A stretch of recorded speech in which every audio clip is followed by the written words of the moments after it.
Hello guys, welcome back to my channel. आज का हमारा टॉपिक है इंटीग्रिटी कांस्टेंट। हम सुपर की तक हम पढ़ चुके थे और रेफरेंस टेबल भी हमने शायद पढ़ी थी कल। तो आज का हमारा टॉपिक है integrity constant. Integrity constant are set of rules. It is use to maintain the quality of information. ठीक है, इंटीग्रिटी कांस्टेंट होते क्या है? इंटीग्रिटी कांस्टेंट होता है एक सेट ऑफ रूल्स जिसके अंदर बहुत सारे अलग अलग नियम होते हैं। तो बहुत सारे नियमों का जो एक सेट है उसको बोला जाता है इंटीग्रिटी कांस्टेंट। इसका यूज़ इसका यूज़ क्या है? इसका यूज़ होता है जो भी इंफॉर्मेशन की क्वालिटी है उसको मेंटेन करने के लिए। ठीक है, अब टाइप ऑफ इंटीग्रिटी कांस्टेंट, 4 तरह के इंटीग्रिटी कांस्टेंट होते हैं। जैसे यूनिक की कांस्टेंट।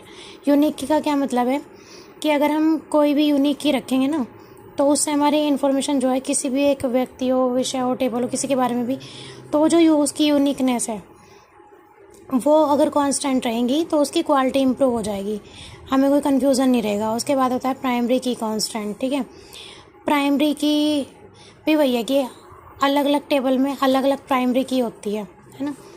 तो जैसे किसी की बंदे की एक आईडी है, तो अगर एक बंदे की एक आईडी है, फिर दूसरे की एक आईडी है, तीसरे की एक आईडी है, तो वो प्राइमरी की हो जाएगी, वो भी कांस्टेंट हो जाएगी। तो उसके बारे में हमें पर्टिकुलर पता होगा कि पर्टिकुलर आईडी के बारे में कितनी या कौन सी इन्फॉर्मेशन निकालनी है, कैसे निकालनी है।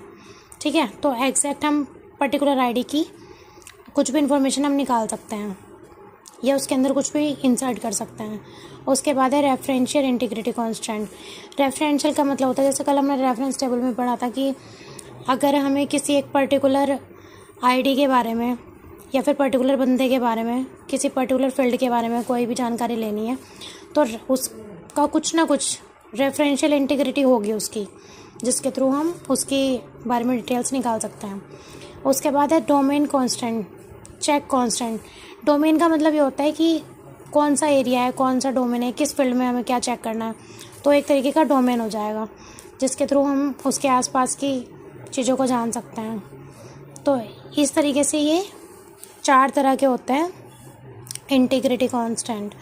अब टाइप ऑफ इंटीग्रिटी कांस्टेंट होता है domain constant, entity constant, referential constant, की कांस्टेंट। ठीक है, ये जो अभी पढ़ा है प्राइमरी की, तो ये की कांस्टेंट भी हो सकता है, ज़रूरी नहीं कि उसमें प्राइमरी की हो, कोई और की भी हो सकती है। ठीक है, आज के लिए आपका एक क्वेश्चन है, which of the following is true?